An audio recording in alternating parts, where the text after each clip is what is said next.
What is going on? It's Alex coming back at you with another video. And today, per y'all's request, we are continuing the OG stock reports for the 2024 NFL Draft Week 6 edition.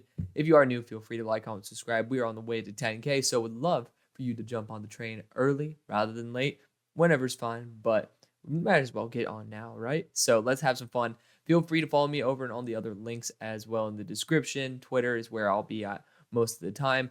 We'll be potentially doing some betting stuff too, because we have an underdog fantasy code, so you can match up to, I believe, $100 after it might even be $10 for your initial investment. So feel free to use that code right there to support your boy. So let's get right into this. Let's have some fun. Starting out with the stock up stars of the week. And Drake May. So notorious Drake May hater. I'm not. I've always had him in my top 25. He's a really good quarterback. I still think he has his inconsistencies, but those inconsistencies are starting to decrease. He had a phenomenal game this past week versus Syracuse, over 440 yards, no turnover-worthy plays. Great job, Drake May, showing out the way he should. I think he's going to end up still being a top 5 pick. I love him on the Vikings. I potentially would really like him on the Raiders as well. But overall, really talented guy. Again, the talent's never been the question. It's really the consistency as to whether he can do it rep after rep in the NFL. And, we'll see what happens. But great player nonetheless. Drake May, well-deserving of one of the stars of the week. Jermaine Burton, one of my favorite players in the 2024 NFL Draft. My number 32 player on my board, as a matter of fact. Probably be 31 soon because I'm going to kick Quinn Ewers a little bit down. But Jermaine Burton has spectacular. He put up, I believe, 198 this past week. Incredible.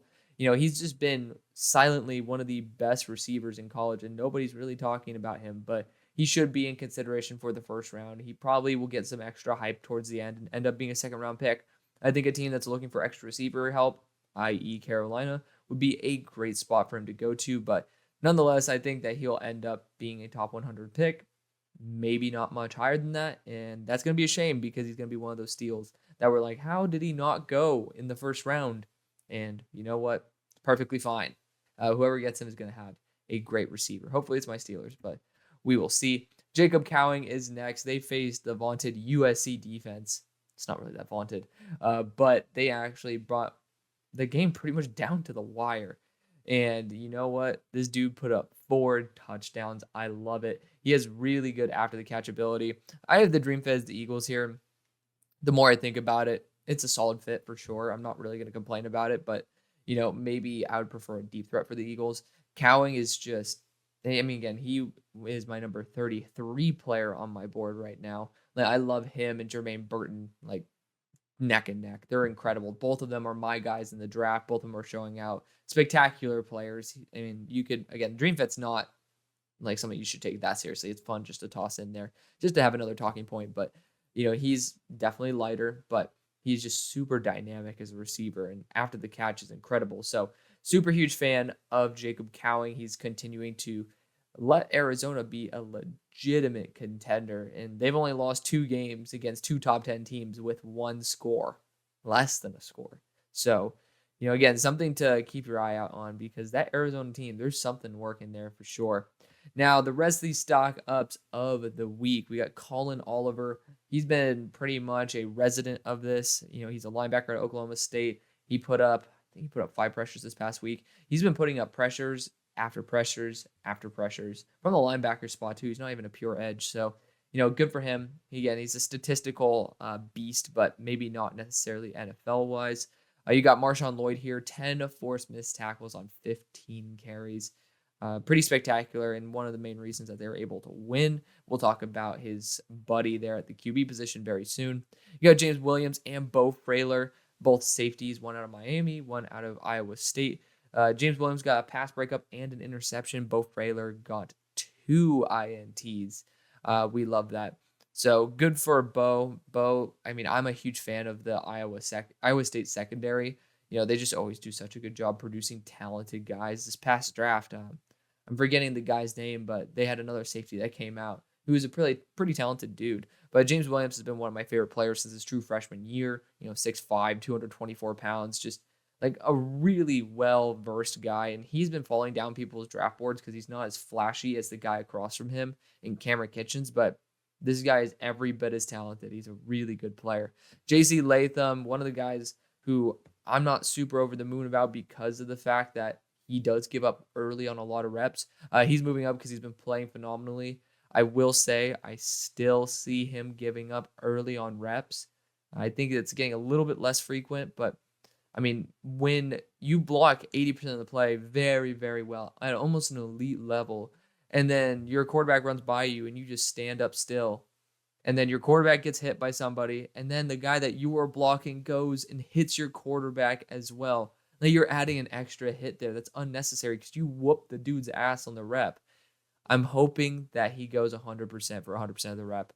But then we got the two edge rushers here, Dallas Turner and Chris Braswell. Dallas Turner, 8 pressures this past week. Spectacular back-to-back weeks, kicking ass. And then Chris Braswell, he popped off to me when I was actually studying. In my study notes, I actually have this number 41 guy. He's kicking some butt. This Braswell guy's good. And, it turns out I believe he's draft eligible. So keep your eye out for him. He's a sleeper. Really good player. He's almost as good as Dallas Turner. Like, I need to grade him officially, but we'll see where it ends up. JT Tumalau also deserves a shout out. I believe it was 6 pressures this past week. Great for him, continuing to stack up the stat sheet, which is unlike last year where he had really one good game. The rest were definitely more on the mediocre side. Been a lot more consistent. Consistency is what I love to see from my edge rushers. Michael Hall, also an honorable mention, got 5 pressures. Some dingus on Twitter always tries to come at me for saying I say all the Ohio State players are overrated. Just keep kissing my ass, bro. I mean, straight up, having Denzel Burke in the first round is a wild one in the first place, but I love putting Denzel there. And then I take Tylee Williams as high as the first round. Like, people who think I hate Ohio State are absolute morons. I'm going to be 100% frank with y'all because I'm an Ohio State fan. Like, pipe the fuck down. Like, you just got to put it out there. I'm an Ohio State fan. Like, you're just trying to make a claim and make a narrative that's just not true. So, for that one person, check your facts, my buddy. Then you got Malik Neighbors, 146 and a touchdown. Great for him. He's been amazing in the role that he has played there at LSU. I'm hoping, again, his post-draft analysis is going to be really key on whether he is going to be worth that selection or not, because he is more of a specific role guy in my eyes. I don't think that he's an all-around receiver because I just don't think he's a great route runner, but in a specific role, he can be spectacular. So, again, post-draft analysis going to be key there. BJ Green, another, he's at this point probably he probably has like residence rights at this point, being on this damn list so much. But, BJ Green, week after week after week, 4, 5, 6 pressures every single game. Doing a great job. Again, he's like one of the bright spots on ASU. So, great for him overall. Next, we have the stock down dud of the week. He's actually listed right in front of your eyes. It is Ja'Tavion Sanders, 12 yards, including an awful drop in the red zone. Especially in a tight game like that where UT ended up losing in that Red River Showdown. Not good, man. Not good. Ja'Tavion did not look good. 12 yards.